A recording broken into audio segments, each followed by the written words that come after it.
नमस्कार, मैं हूं मनोज वर्मा और आप देख रहे हैं अटेंशन। और अटेंशन में आज बात होगी कहीं कॉन्फिडेंस और कहीं कन्फ्यूजन। जी हाँ, मध्य प्रदेश के चुनावी नतीजों से पहले कहीं कॉन्फिडेंस दिख रहा है तो कहीं कन्फ्यूजन नजर आ रहा है। दरअसल बीजेपी अपनी जीत को लेकर इतनी आत्मविश्वास से भरी है कि पार्टी के भीतर सीएम कौन बनेगा इसको लेकर तैयारी शुरू हो गई है। बंद कमरे में बैठ के हो रही है। तो कैलाश विजयवर्गीय कह रहे हैं कि आला कमान तय करेगा सीएम कौन होगा। इधर कांग्रेस अभी भी जीत के गुणा भाग में लगी है। कमलनाथ कुछ भी कहने से बच रहे हैं और नतीजे आने के बाद चर्चा करने पर जोर दे रहे हैं। ऐसे में सवाल ये है कि क्या कांग्रेस को अपनी जीत को लेकर कुछ कन्फ्यूजन है और बीजेपी के इस ओवर कॉन्फिडेंस या कॉन्फिडेंस के मायने क्या है। आज चर्चा इसी के आसपास, लेकिन पहले ही रिपोर्ट देखिए।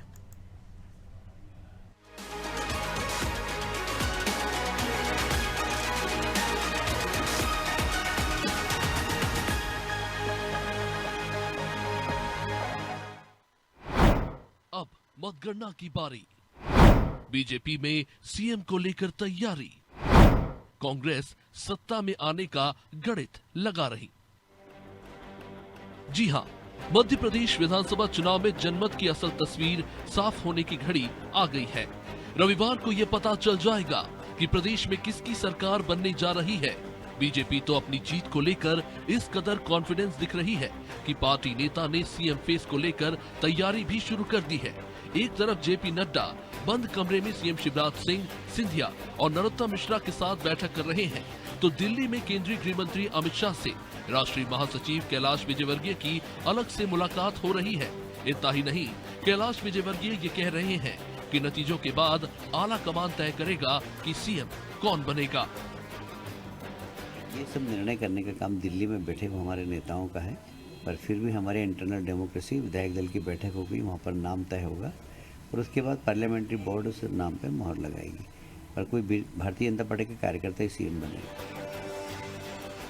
एक तरफ बीजेपी अपनी जीत को लेकर आश्वस्त दिख रही है और सीएम फेस को लेकर बैठकें कर रही है, तो कांग्रेस अभी इसी गुड़ा भाग में लगी है कि प्रदेश में सरकार बनेगी भी या नहीं, क्योंकि कमलनाथ जीत को लेकर कुछ भी कहने से बच रहे हैं।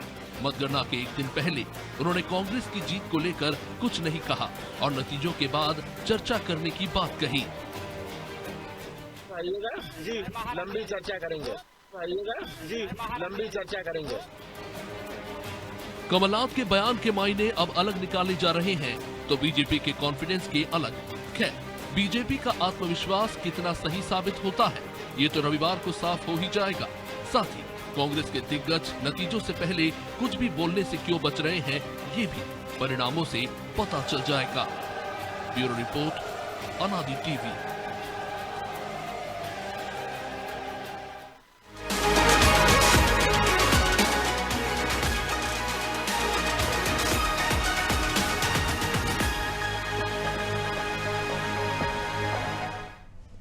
तो इसी पर चर्चा करने के लिए हमारे साथ जुड़ गए हैं वरिष्ठ पत्रकार प्रदीप तिवारी और हमारे सहयोगी ब्रजेश चौक से। तो तिवारी जी हमसे कुछ देर बाद जुड़ेंगे। सबसे पहले ब्रजेश जी आप ही के पास कि दो दृश्य हम देख रहे हैं। एक तो एग्जिट पोल के पहले का दृश्य था, दोनों पार्टियां बड़े बड़े दावे कर रही थी। एग्जिट पोल के बाद भी दावों का दौर जारी है, लेकिन दावे मजबूती से बीजेपी करने लगी है। चाहे वो मुख्यमंत्री शिवराज सिंह चौहान की कहें कि कोई कांटे की टक्कर नहीं थी, जो कांटे वांटे थे वो सब लाडली बहनों ने निकाल दिए हैं। तमाम सारे नेताओं की बात करें, इस बीच हमने देखा है कि राष्ट्रीय अध्यक्ष जेपी नड्डा भी ग्वालियर आते हैं। बंद कमरे में शिवराज सिंह चौहान, सिंधिया, नरोत्तम मिश्रा के बीच चर्चा हो जाती है। फिर खबर आती है कि कैलाश विजयवर्गीय दिल्ली में अमित शाह से मिले हैं। और अब कैलाश विजयवर्गीय जब इंदौर में होते हैं तो उनसे पूछा जाता है तो वो कहते हैं जीत का छोड़िए, 150 सीट जीत रहे हैं। अब तो सीएम के दावेदारी पर चर्चा हो रही है कि सीएम कौन होगा। नरोत्तम मिश्रा कह रहे हैं कि 230 लोग चुनाव लड़े और जो जीतेगा उनमें से कोई भी बन सकता है। लेकिन कांग्रेस अभी तक वहीं उसकी गाड़ी अटकी हुई है। ये इसको सावधानी कहें या कह सकते हैं दूध का जला छाछ फूंक के पीता है, क्योंकि उनको पता उनके ऐसी कोई लड़ाई नहीं है। मुख्यमंत्री बनना है तो कमलनाथ को ही बनना, घोषित रूप से वो हो गए हैं। लेकिन इसके बाद भी पार्टी जो कॉन्फिडेंस लूज दिख रहा है, उसका क्या कारण देख रहे हैं। और बीजेपी हम बात कर रहे हैं जो, देखिए मनोज जी, मुझे लगता है कि ना तो इस बार राजनेता, राजनीतिक दल और ना ही सर्वे करने वाले, एग्जिट पोल करने वाले मतदाता के मन की बात पढ़ पाए। यही वजह है कि हम देखते हैं एग्जिट पोल अलग अलग आ रहे हैं। कोई कांग्रेस की सरकार बना रहा है या कांग्रेस को सरकार में बनते हुए देख रहा है, या कोई बीजेपी को सरकार में पूर्ण बहुमत से देख रहा है। बिल्कुल। तो हमने देखा एक एग्जिट पोल तो ये भी है कि कांग्रेस को पूर्ण बहुमत से सरकार बनाते दिख रहा है। तो जो असमंजस की स्थिति थी पहले, जो कांग्रेस मान के चल रही थी कि 18 साल की एंटी इनकम्बेंसी होगी, बीजेपी के जिस तरह से एक के बाद एक कदम थे, उससे भी ऐसा लग रहा था कि उसका कॉन्फिडेंस लो है, क्योंकि उन्होंने मुख्यमंत्री का चेहरा घोषित नहीं किया। उनको लग रहा था कि शिवराज सिंह के चेहरे से नुकसान हो सकता है लगातार 18 साल के, और ये सब चीजें थी जो कांग्रेस का कॉन्फिडेंस शुरुआत में बढ़ा रही थी, और वो मानकर चल रही थी कि सरकार में हम आ रहे हैं, क्योंकि बीजेपी अलग से ही डरी हुई दिख रही थी। फिर लाडली बहना की एंट्री हुई, और अब जिस तरह से महिलाओं ने मतदान किया है, तो हमने देखा चुनाव के बाद बीजेपी के नेताओं का कॉन्फिडेंस हाई हुआ है, और कांग्रेस के नेताओं का हम कमजोर होते दिख रहे हैं। वो इस वजह से दिख रहे हैं कि जिस तरह से बीजेपी ने सरवाइव किया और जिस तरह से कांग्रेस पिछड़ती गई, वो जो मान के चल रही थी कि जनता उनका चुनाव लड़ रही है, बेरोजगारी, महंगाई, और जो ओपीएस की बात कर रहे हैं, ओल्ड पेंशन स्कीम, और जो उनकी गारंटियां थी उनकी बदौलत, 7 गारंटी, 7 गारंटी थी, उसकी बदौलत वो अपने आप को सरप्लस मान रही थी। लेकिन उसका जो कॉन्फिडेंस लूज हुआ, उसकी वजह थी लाडली बहना योजना, जिसने बड़ी तेजी से सरवाइव किया और बड़ी लोकप्रियता हासिल कर ली, और लगातार उसकी राशि जिस तरह से दी जा रही थी, तो कांग्रेस की नारी सम्मान योजना की जो गारंटी थी, जो महिला वोटर उसको उम्मीद थी कि वो अब नहीं मिलेगा, ये मुझे लगता है कि वो वहां से लूज करना शुरू हो गए। अब दोनों की चूंकि हम एग्जिट पोल आ गए हैं, तो दोनों का कॉन्फिडेंस इसलिए भी फिर हाई हो गया है कि कुछ एग्जिट पोल कह रहे हैं कि कांग्रेस पूर्ण बहुमत से बन रही है, और कुछ कह रहे हैं कि बीजेपी पूर्ण बहुमत से बन रही है। इसलिए दावे अपने अपने होने लगे हैं। कुछ एग्जिट पोल ने 151, 150 सीटें बीजेपी को दी हैं, तो कुछ एग्जिट पोल ने 125 से 135 सीटें कांग्रेस को दी। यही वजह है कि अब उनको अपने अपने दावे, उनको लग रहा है कि अपने हिसाब से, मतलब जो एग्जिट पोल आए हैं तमाम, उन्होंने किसी को दुखी नहीं किया मनोज जी। सब खुश हो सकते हैं, कांग्रेस भी खुश हो ले आज रात के लिए, बीजेपी भी खुश हो ले, 150 ले आए, 200 ले आए, जितने भी दावे कर सकते हैं कर सकते हैं। लड़ाई जो आपने बात कही है, ये इसके बाद होगी कि सीएम कौन। कांग्रेस में ये लड़ाई है नहीं है, क्योंकि घोषित अघोषित रूप से मुख्यमंत्री का चेहरा कमलनाथ ही थे। कमलनाथ के नेतृत्व में उन्होंने चुनाव लड़ा है, वहां कोई उनको चुनौती देने वाला नहीं, और छत्तीसगढ़ और राजस्थान की तरह कोई दूसरा दावेदार चले गए। और मध्य प्रदेश में यदि हम बात करें बीजेपी की, तो यहां जिस तरह से छत्रपों को उतारा है बीजेपी ने, कैलाश विजयवर्गीय को उतारा, गणेश सिंह को, राकेश सिंह को, और नरेंद्र सिंह तोमर को, तो यहां एक तरह से प्रहलाद पटेल को, बड़े बड़े नेताओं को उतार दिया। बड़े बड़े नाम हैं ये, और ये उस दौर के हैं जब शिवराज सिंह के साथ वाले कद के नेता हैं। इस वजह से यहां पे उसकी संभावना या उसकी चर्चा ज्यादा होने लगी। ये तो भविष्य में पता चलेगा, कल के बाद परसों आएगा, परसों से भी अब चर्चा करेंगे कि कौन मुख्यमंत्री बनने वाला है, क्योंकि कल तय हो जाएगा कि एग्जिट पोल किसके सही हैं, किसकी सरकार बन रही है। आज तो दावे, कंफ्यूजन पे हम बात कर लेते हैं कि दावों के पीछे जो ताकत आई है, वो मुझे एग्जिट पोल दिखते हैं कि इसकी वजह से कांग्रेस भी दम भर रही है और बीजेपी भी दम भर रही है। लेकिन दोनों की दम भरने में भी हमें कुछ अंतर नजर आ रहा है। जैसे कमलनाथ कह रहे हैं कि मैं कल बात करूंगा, लंबी चर्चा करेंगे, आज नहीं करेंगे। दिग्विजय सिंह कह रहे हैं 130 सीटें आएंगी हमारी। तो कहीं ना कहीं उनका कॉन्फिडेंस हमको बातों से और दावों से लो नजर आ रहा है। शिवराज सिंह चौहान की तरह, बीजेपी के नेताओं की तरह दावों में और जो कॉन्फिडेंस में जो हाई है कॉन्फिडेंस है, वैसा नजर नहीं आ रहा। वो कह रहे हैं कांटे सब निकाल दिए, अब कोई टक्कर नहीं, हम 150 के पार जा रहे हैं। लेकिन कांग्रेस के नेता उतनी दमदारी से 150 तक की बात नहीं कर पा रहे हैं, वो बॉर्डर तक की बात कर रहे हैं। तो कॉन्फिडेंस किसका लो नजर आएगा? तो निश्चित तौर पर ये उसकी वजह है कि कॉन्फिडेंस लो कांग्रेस धीरे धीरे नेता करते रहे, और एग्जिट पोल ने उनके कॉन्फिडेंस को और थोड़ा लो कर दिया, थोड़ा हिला दिया है। तो लेकिन दावे तो अब भी वो कर रहे हैं। तो प्रदीप जी, हम देख रहे हैं कि बीजेपी के नेता अब कह रहे हैं कि मुख्यमंत्री कौन होगा, कि जो जीतेगा कोई भी बन सकता है, और कांग्रेस कह रही है हम तो कल बात करेंगे। और हालांकि अब कुछ घंटे बचे हैं मतगणना में, और जो कुछ होना था वो तो 17 तारीख को मतपेटी में कैद हो गया है। ईवीएम से जो कुछ निकलेगा, हो सकता है ठीकरा भी फूटा फोड़े जाए ईवीएम पे। एग्जिट पोल के अनुमानों को लेकर भी तमाम तरह के सवाल उठाए जा रहे हैं। लेकिन सवाल ये है कि कॉन्फिडेंस क्यों लूज नज़र आ रहा है कांग्रेस का, क्योंकि अब तो उनके पास तो पता है कि प्रदेश अध्यक्ष भी उनके इकलौते वही हैं, उनके मुख्यमंत्री पद के दावेदार भी वही। हालांकि कहने के लिए उन्होंने जरूर बड़े बड़े होर्डिंग पोस्टर लगा दिए पीसीसी के बाहर कि लौट रहे हैं कमलनाथ। ये तो वो पहले भी संभावी कमलनाथ, भावी सीएम कमलनाथ लगा चुके हैं। अब ये तो कल पता लगेगा कि वो यहाँ लौट रहे हैं या कहाँ लौट रहे हैं। और बीजेपी के नेता जो है वो मुख्यमंत्री पद की बात करने लगे हैं। देखिए मनोज जी, कांग्रेस हमेशा जो है कंफ्यूज रही है, हमेशा संशय में रही है, और यही कारण है कि उनका कहीं न कहीं ये समीकरण फेल होता नजर आ रहा है। उनको ये जो लग रहा था कि हम 130 से पार जाएंगे, उस कॉन्फिडेंस को वो कहीं न कहीं लूज कर गए। एक तो सबसे बड़ी बात ये थी कि हम आपसे देखे होंगे कई बार डिबेट में हमारी जब बात हुई है तो हमने ये कहा कि कांग्रेस टिकट वितरण में कहीं ना कहीं बहुत सारी कमियां नहीं कर उसमें, जिसमें 20 से 25 ऐसे टिकट वितरण किए गए जिसमें जो इनके जो प्रत्याशी थे, जो टिकट मांग रहे थे, वो दमदार प्रत्याशी थे, उनको टिकट नहीं दिया। और वो 4-5 ऐसे प्रत्याशी हैं जिन्होंने खेल बिगाड़ दिया इनका। तो एक तो दूसरा मामला ये था कि कांग्रेस उतने तरीके से अच्छे तरीके से लड़ी नहीं चुनाव जिस तरीके से बीजेपी की स्ट्रेटजी रही। तो ये दो महत्वपूर्ण कारण है। बीजेपी ने जबरदस्त तरीके से चुनाव लड़ा है यहाँ, और कई सारी योजनाओं का बीजेपी को लाभ मिलता भी दिख रहा है मुझे। देखिए क्या है, जब बीजेपी चुनाव में आई थी तो केंद्रीय नेतृत्व पूरा हावी हो गया था मध्य प्रदेश में, और उसके तरीके से उसने अलग अलग खंडों में अपने अपने पदाधिकारियों को बिठा के और सब सिस्टमेटिक तरीके से चुनाव लड़ी। लेकिन कांग्रेस का आप देखिए तो कमलनाथ जी प्रदेश अध्यक्ष भी रहे हैं, पूर्व मुख्यमंत्री भी हैं, विंध्य में उनका बहुत कम दौरा रहा, उसके अलावा बुंदेलखंड में भी बहुत कम वो दौरे में जा पाए। तो मुझे लगता है कि जो स्ट्रेटजी कांग्रेस को अच्छी बनानी चाहिए थे उस तरीके से वो कांग्रेस बना नहीं पाई। कांग्रेस को ये था उम्मीद कि इस बार जो नाराजगी है बीजेपी से उसका वोट बैंक हमको मिलेगा और जनता हमारे साथ है। तो अब जनता कितनी उनके साथ है ये तो कल परिणाम आएंगे वो समझ में आ जाएगा। लेकिन वर्तमान स्थिति में जो 7 पोल आए हैं, एग्जिट पोल आए हैं, उसमें से 6 में से आप देखें तो 6 में बीजेपी का समीकरण बनता दिखाई दे रहा है। कांग्रेस सभी में पीछे है। कांग्रेस को एक एग्जिट पोल ऐसा है जो बता रहा है कि कांग्रेस की स्थिति ठीक होगी। तो मुझे लगता है कि सामूहिक रूप से जो जिसमें बढ़त होती है जनता उसी के साथ जाती है, जिसको पोल ऑफ दी पोल हम भी नाम देते हैं, और एक कैलकुलेशन निकालते हैं कि कितनी सीट के आसपास जाएगी कौन सी पार्टी। जो तिवारी जी कह रहे थे उसमें ये भी जोड़ना चाहूंगा मैं मनोज जी, ये कंफ्यूजन की जो बात कर रहे थे तो हमने देखा है कि कांग्रेस का टिकट वितरण में भी कंफ्यूजन दिखा। पहले टिकट किसी को दे दिया, फिर काट के दूसरे को दे दिया, तो ये कंफ्यूजन उनका अब तक बरकरार है लगता है। जी तिवारी जी बिल्कुल, और हमने सुमावली में देखा, हमने पोहरी में देखा, हमने पिछोर में देखा, शिवपुरी में देखा। आप देखिए ना, आप महाकौशल में देखिए, आप विंध्य में देखिए, आप बुंदेलखंड में भी देखिए।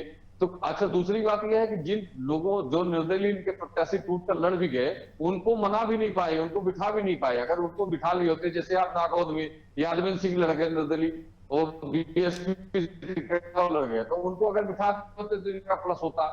दूसरी आप वहां पर आप देखें त्योथर में बहुत सारी ऐसी सीटों पे है जहां वो ये समझना चाहिए था कि अगर वो हमसे नाराज होकर कोई व्यक्ति चला भी गया है तो उसके साथ हम बैठ कर चर्चा करके और मन मनोरथ कर ले, जिससे हमारी वहां की जो सीटें हैं निकलने वाली वो सीट निकल जाए। तो कांग्रेस ने उस तरीके से प्रयास नहीं किया, लेकिन बीजेपी ने प्रयास किया। बीजेपी कई ऐसी सीटों पे देखिए जो इनके प्रत्याशी, मंदवा में आप देखिए जो वर्तमान विधायक का टिकट कटा है और दूसरे को दे दिया गया है तो उनको बिठा दिया गया, और वो बिठा के और साथ में प्रत्याशी के साथ घूमने लगे, तो एक असर पड़ता है उसका। तो बीजेपी जो जिस तरीके से जिस स्ट्रेटजी के साथ लगी थी, बीजेपी को ये लग रहा था कि हमारे जो वोट बैंक है खिसक रहा है, नाराजगी लोगों में है, और हम जो इनकी ओपिनियन पोल पहले ये जो इनका पहले सर्वे आया था उस सर्वे के आधार पर इनको टिकट कम समझ में आ रहा था कि सीटें कम हो जाएंगी। उन सीटों को ठीक करने के लिए बीजेपी 100 से पार करने की स्थिति में आ गई, और 100 से पार इसका मतलब आप देखें कि अगर लाडली बहना का असर हुआ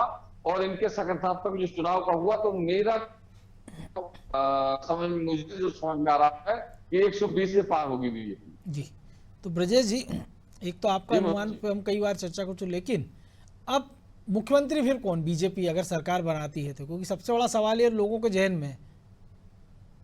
देखिए मनोज जी, जिस तरह से हम बीजेपी को देख रहे हैं, नए दौर की बीजेपी को, वो चौंकाने वाले निर्णय लेती है। आप देखिए, चाहे टिकट वितरण की बात हो, उन्होंने किस तरह से चौंकाया कि उम्मीदवार घोषित कर दिए अपने केंद्रीय मंत्रियों को, सांसदों को, और उम्मीदवार चुनाव अभियान समिति के अध्यक्ष हैं एक नरेंद्र सिंह तोमर, उनको भी नहीं पता था कि वो उम्मीदवार चुनाव लड़ने वाले हैं। कैलाश विजयवर्गीय जो सार्वजनिक रूप से कह चुके थे कि भैया मैं तो लड़ाने के मूड में था, और बड़ा नेता हूं, कहाँ वोट मांगते फिरूंगा, और मैंने तो सोच रखा था कि 10-10 सभाएं करूंगा, हेलीकॉप्टर से घूमूंगा।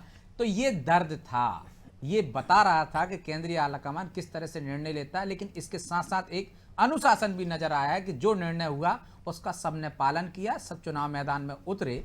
कांग्रेस ने इसको मुद्दा बनाने की कोशिश की लेकिन नहीं बना पाए। इससे पहले भी हम देखें कि मुख्यमंत्रियों के चयन की बात करें, चाहे महाराष्ट्र चले जाएं हम, चाहे उत्तराखंड चले जाएं, चाहे गुजरात चले जाएं, हरियाणा चले जाएं, केंद्रीय आलाकमान ने बीजेपी में हमेशा चौंकाया है, चौंकाने वाले निर्णय लिए हैं, चाहे कर्नाटक का निर्णय ले को मुख्यमंत्री से इस्तीफा दिलाने का मामला हो। तो मध्य प्रदेश में कौन सीएम बनेगा, निश्चित तौर पर दिलचस्प चर्चा होगी, दिलचस्प दावे होंगे, सब लोग अपनी अपनी कोशिशें करेंगे। जिस तरह से हमने देखा है कि किस तरह से सत्ता पलट हुआ था, कांग्रेस से बीजेपी ने सत्ता छीनी थी, तब चर्चाएं हुई थी कि नरोत्तम मिश्रा बन सकते हैं, सिंधिया बन सकते हैं क्योंकि वो सरकार बना रहे हैं। लेकिन दाव किसका लगा? जिनको संभावना नहीं थी कि शिवराज सिंह चौहान पर फिर पार्टी दाव लगा सकती है क्या। अब शिवराज सिंह चौहान को पार्टी ने मुख्यमंत्री का चेहरा घोषित नहीं किया, ये उनकी रणनीति का हिस्सा हो सकता है। उनसे अब किसी भी नेता से, प्रवक्ता से पूछेंगे तो वो कहेगा कि केंद्रीय आलाकमान तय करेगा कि इसको विधायक दल की बैठक में तय होगा। लेकिन इसमें कोई संशय नहीं है कि यदि बीजेपी चुनाव जीत रही है तो इसमें शिवराज सिंह चौहान की भूमिका को नकारा नहीं जा सकता। सर्वाधिक सभाएं उन्होंने की हैं, उनके नाम पे आपको सर्वाधिक वोट मिले हैं, बिल्कुल। तो आप क्या उनको नकार दोगे? ये बड़ा सवाल है। इसके बाद लोकसभा चुनाव आ रहे हैं, तो क्या आप ऐसे व्यक्ति पे दाव खेलोगे जिससे कि मध्य प्रदेश में बीजेपी में गुटबाजी नजर आने लगे, झगड़े नजर आने लगे? तो मुझे लगता है कि संभावना आज भी, भले ही सीएम चेहरा घोषित नहीं किया हो, मुख्यमंत्री शिवराज सिंह चौहान की एक नंबर पर प्रबल दावेदारी बनती है। और जो सर्वे भी आए हैं, जो पोल भी किए हैं, उसमें वो पहली पसंद है लोगों के। और जिस तरह से सत्ता में जो वो थी कि एक एंटी इनकम्बेंसी है, उसको उन्होंने अपनी दम पर दूर किया है। दावेदार कैलाश विजयवर्गीय भी हैं, प्रहलाद पटेल भी हैं, नरेंद्र सिंह तोमर भी हैं, और जो चुनाव नहीं लड़े वो जो तरह से सिंधिया भी हैं। लेकिन ये तो केंद्र के नेता, और सिर्फ दो नेता, अमित शाह और नरेंद्र मोदी के मन में होगा कि किसको सीएम बनाना है। और जिसको सीएम बना देगी पार्टी, मुझे लगता है कि बीजेपी में कोई झगड़े नहीं होंगे। 150 सीटें आई तो किसी पर भी दाव लगा सकती है पार्टी, या बाद में विचार करे कि अभी मुख्यमंत्री शिवराज सिंह चौहान को कंटिन्यू करा जाए, लोकसभा चुनाव के बाद देखा जाए। तो चर्चाएं तो बड़ी जोर से उठेंगी, क्योंकि बिल्कुल आपने चेहरा घोषित नहीं किया। मोदी के नाम पर चुनाव लड़ें तो अब मोदी को ही तय करना है कि कौन सीएम बनेगा। तो तिवारी जी, यही सवाल आपसे, क्योंकि ये सवाल ऐसा है कि जिसका जवाब जनता को तो चाहिए। बीजेपी कांग्रेस के नेताओं भी ढूंढ रहे होंगे, क्योंकि उनने तो अपना तय कर रखा है। अब जो कुछ होगा वो कल फिर हम इस पर चर्चा करेंगे, आप रहेंगे हमारे साथ। लेकिन आज की मौजूदा परिस्थितियों में, क्योंकि जिस प्रकार से कमराबंद बैठ के होने लगी है, और सिंधिया के अगर महल में बैठक हो रही है और दो दावेदार, एक मौजूदा मुख्यमंत्री भी है और दो दावेदार भी वहाँ मौजूद रहते हैं, और बाकी के दावेदारों ने बोलना शुरू किया है। अभी हो सकता है तो कुछ देर बाद हमको नरेंद्र सिंह तोमर का बयान आ जाए, हो सकता है प्रहलाद पटेल का आ जाए, फग्गन सिंह कुलस्ते का आ जाए। लेकिन उनको ये भी सोचना होगा कि उत्तर प्रदेश में हम देख रहे थे किस तरह से सूट सिल गए थे, हेलीकॉप्टर से आ गए थे शपथ लेने के लिए, लेकिन एंड टाइम पे एक नया नाम आया, मनोज सिन्हा तो पूजा कराए थे, हमने देखा था पूजा कराए थे, उनको संकेत भी मिल गए थे, लेकिन योगी आदित्यनाथ बाजी मार ले गए थे और शपथ ले गए थे।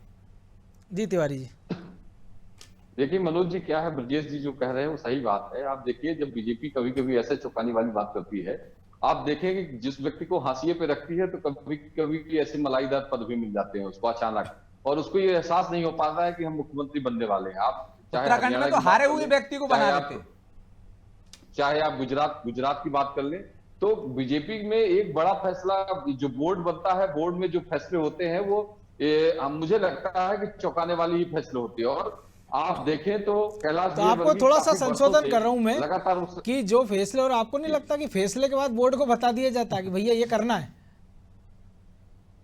निश्चित तौर पर वहां एक ऐसी पॉलिटिक्स अभी आ गई है। और मैंने तो बीजेपी के नेताओं से सुना है मनोज जी कि बोर्ड की बैठक होती है, चाय पान होता है, वहां पे गप्पे सप्पे लड़ाई जाती हैं, हालचाल पूछे जाते हैं, क्या है प्रदेश में माहौल है, और इसके बाद सबको रवाना कर दिया जाता है। बाद में बोर्ड को पता चलता है कि क्या निर्णय हुआ उसमें, बिल्कुल, जब निर्णय पर अमल हो जाता है। ब्रजेश जी, लेकिन ये अंदर कोठरी की बात है। बीजेपी तो हमेशा ये कहती है कि हम बोर्ड में फैसला लेते हैं, लोकतांत्रिक पार्टी है, तो मुझे लगता है कि जो बात ये बाहर आके करते हैं उसी बात को अपन मानते भी हैं। और आप ये देखें कि लगातार कैलाश विजयवर्गीय को देखिए तो लगातार हाशिए पे राष्ट्रीय महासचिव बने रहे, बंगाल का प्रभारी बना नहीं। लेकिन चूंकि तिवारी जी, क्योंकि अभी हमारे इस जो कार्यक्रम है ना, इसमें कोई पॉलिटिकल आदमी रहता नहीं, तो पत्रकारों से तो उम्मीद की जाना चाहिए कि वो अंदर की बताएंगे, नेता जैसी बाहर की बताएंगे तो मजा नहीं आएगा दर्शकों को। जी बिल्कुल। तो ये तो आप ये खुली किताब की तरह देखिए कि वहां फैसले तो दो ही व्यक्ति लेते हैं, और दो व्यक्तियों के आदेश के पालन होता है पूरे भारत में, और उनकी पार्टी सभी जगह के आपके हिसाब से कौन पालन करते नजर 23 में, तो निश्चित तौर पर मुझे लगता क्योंकि है किंग मेकर तो कि सबको पता है 2-3 चेहरे हैं। कि पूरे देश में वो 2 हैं, लेकिन किंग कौन होगा मध्य प्रदेश का, कौन हो सकता है?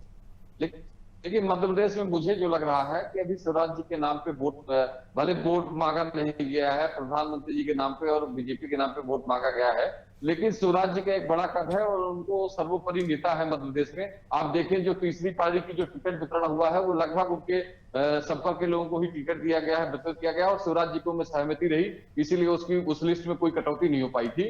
तो मुझे लगता है कि अभी 2024 तक, जब तक लोकसभा चुनाव नहीं हो जाते हैं, तब तक शिवराज जी को बीजेपी को रखना मजबूरी भी बन सकती है, और बीजेपी मतलब उनकी जरूरत भी है, वो मजबूरी भी है और जरूरी भी है। और क्योंकि इतना बड़े जरूरी कद के भी है। नेता को बीजेपी इस तरह से विदाई तो नहीं देगी, कम से कम कि जो और जो आपको जिस चौथी बार प्रकार से सत्ता- ओबीसी को लेके देश भर में कांग्रेस प्रचार कर रही है, जातिगत जनगणना की बात कर रही है, ओबीसी की बात कर रही है, तो बड़े ओबीसी चेहरे भी हैं शिवराज सिंह, इस फैक्ट को भी ध्यान रखा जाएगा। और शिवराज जी में एक बड़ी बात है, आप देखोगे मनोज जी जब भी मिलते हैं तो वो जनता से सीधे उनका संवाद होता है, और ज्यादातर क्षेत्र, चाहे वो बुंदेलखंड हो, चाहे आप मालवा में हो, चाहे महाकौशल में, सब जगह उनकी एक अपनी पहचान है, उनकी अपने लगाव है लोगों से। और ज्यादातर जो विधानसभा के विधायक जो जीत के जाएंगे, तो मुझे लगता है कि वो भी कहीं ना कहीं शिवराज जी को पसंद भी करते हैं, कुछ परसेंट छोड़ करके बकाया। तो आला कमान को मुझे लगता है कि विचार करना पड़ेगा कि 2024 का अगर जंग हमको जीतनी है तो शिवराज हमको जरूरी है। लेकिन तो ये भी शिवराज नहीं जी को इस पर भी गौर करना चाहिए तिवारी जी कि आला कमान वोट बैंक भी देखता है कि लोकसभा चुनाव में यदि किसी को वो मध्य प्रदेश का मुख्यमंत्री बना देगा तो उसका बाकी के राज्यों पर, आसपास के राज्यों पर, मध्य प्रदेश पर क्या असर पड़ेगा। हम उनके निर्णय से इस तरह पे विचार कर सकते हैं कि द्रौपदी मुर्मू को लाए, वो इससे पहले राष्ट्रपति का चयन किस आधार पर उन्होंने किया, रामनाथ कोविंद कहा कि क्यों दलित वोट हासिल कर सके, आदिवासियों को साथ सके। तो इस बार भी हो सकता है, ऐसा नहीं, हम इस पर भी पूरी तरह से खारिज नहीं कर सकते हैं कि शिवराज सिंह चौहान को मजबूरी में या जरूरी में निर्णय लेना ही पड़ेगा। वो चाहे तो अब भी उनको सम्मानजनक तरीके से उनको दिल्ली में बुलाकर मध्य प्रदेश में कोई चौंकाने वाला निर्णय ले सकते हैं, क्योंकि चौंकाने की आदत पड़ गई है मोदी और अमित शाह को। जी तिवारी जी, छोटा सा कमेंट जी। 2 चीजें हैं, एक तो क्या है कि शिवराज जी का काफी समय हो गया मुख्यमंत्री का कार्यकाल, दूसरी बात है लगातार बीजेपी की सरकार रही, तो निश्चित तौर पर मुझे लगता है कि ये केंद्रीय नेतृत्व बदलने का प्रयास करेगा चुनाव के बाद, और इसमें समीकरण बन सकते हैं अगर ये पिछड़े और उसमें लेकिन जाएंगे पेच वही तो फंसेगा ना, क्योंकि बड़ा वो कह सकते हैं हाइपोथेटिकल सवाल है कि अगर लोकसभा में 2019 जैसे नतीजे आ गए, फिर वो उहाप होगी। बिल्कुल बिल्कुल बिल्कुल बिल्कुल। तो मुझे लगता है कि इनको ऐसी परिस्थितियों में आगे बढ़ाएंगे, और शिवराज जी को जो, चूंकि देखिए कैलाश जी भी एक बड़े वो है, कैलाश जी का भी एक बड़ा कद है, क्योंकि चौकाया, और मतलब ये दर्शकों के लिए भी, और एक थोड़ा सा कि चौकाया हमने देखा था 2020 में भी था कि जब सरकार गिरी थी तो कहा गया था कि नरोत्तम मिश्रा, अरविंद भदौरिया, तमाम सारे लोगों के प्रयास थे, लेकिन जब मुख्यमंत्री चुनने की बारी हुई तो फिर दाव शिवराज सिंह चौहान पर लगाया गया था। बिल्कुल बिल्कुल बिल्कुल। मुझे लगता है कि जो प्रभाव है शिवराज जी का वो काफी, और पार्टी में भी एक उनकी वो है अलग, लेकिन एक बात आप देखें कि कैलाश विजयवर्गीय और प्रहलाद पटेल, ये 2 बड़े चेहरे रहते हैं जो पार्टी संगठन के रूप में काफी बड़े पदों लेकिन पे वो रहे उतने हैं, लोकप्रिय नहीं है कि जो लोकसभा चुनाव में पूरे मध्य प्रदेश में दौरे करके वो माहौल बना सकें जो शिवराज सिंह चौहान बना सकते हैं। इस पर भी ध्यान देने की बात है, गौर करने की बात होगी तिवारी जी। वो बड़े नेता हैं, कद में बड़े हैं, और वो तो अब चुनाव परिणाम बताएंगे कि कितने कद में कौन बड़ा है, कितने जिता कर ला रहा है। निश्चित तौर पर चूंकि लगातार वो मुख्यमंत्री रहे तो कद पे बड़े हैं, लेकिन कैलाश विजयवर्गीय के देखिए उनका भी बीजेपी के कार्यकर्ताओं में एक बड़ा वो रहा है, और लगातार वो संवाद में रहे हैं। हम देखें, आप पार्टी विशेष पे देखें, जब राष्ट्रीय महासचिव रहे तब पर मध्य प्रदेश का दौरा वो कम नहीं किए, बुंदेलखंड हो, आप ग्वालियर चंबल क्षेत्र हो या महाकौशल में हो, उनकी एक अलग छवि है और उनकी पहचान भी है, और वो लगातार मंत्री भी रहे मध्य प्रदेश में, जब 6 बार विधायक रहे वो मध्य प्रदेश में। तो मुझे लगता है कि उनके बाद एक ऐसा चेहरा कैलाश विजयवर्गीय ही है जो पार्टी के लिए हितकर साबित हो सकते हैं। तो हो सकता है कुछ फैसला अगर पार्टी कर ले तो इन दोनों के बीच कर सकती है। ऐसा ना हो कि 2003 के बाद जैसे हालात बनने लगेंगे, हर 6 महीने में, साल भर में सीएम बदलना पड़े। खैर अब वो मुझे लगता नहीं कि राजनीतिक परिस्थितियां वैसी बची हैं बहरहाल, लेकिन अब चूंकि बीजेपी और चौंकाने वालों निर्णय के लिए जानी जाती है, इसलिए हम भी एक अपनी जिज्ञासा शांत करना चाह रहे थे। बाकी जो कुछ होगा वो केंद्रीय नेतृत्व को करना है, वो भी हम दर्शकों को बताएंगे, और उस फैसले के पीछे कारण क्या थे उस अंदर की बात भी हम करेंगे। बहरहाल समय की कमी है, चर्चा को विराम देना होगा। बहुत धन्यवाद तिवारी जी। तो निश्चित तौर पर प्रधानमंत्री बार बार एक बात कह रहे हैं जातिगत जनगणना को लेकर ही सही कि मेरे लिए 4 जो है महिला हो, गरीब हो, किसान हो, युवा हो, ये मेरे लिए सबसे बड़ी जातियाँ हैं। तो क्या चौंकाने वाले निर्णय में इन चारों में से किसी एक की छाप मध्य प्रदेश में होने वाले जो मुख्यमंत्री होगा, अगर बीजेपी को बहुमत मिलता है, वो दिखाई देगा। अटेंशन में आज इतना ही, मुझे दीजिए इजाज़त और आप देखते रहिए अनादि टीवी। नमस्कार।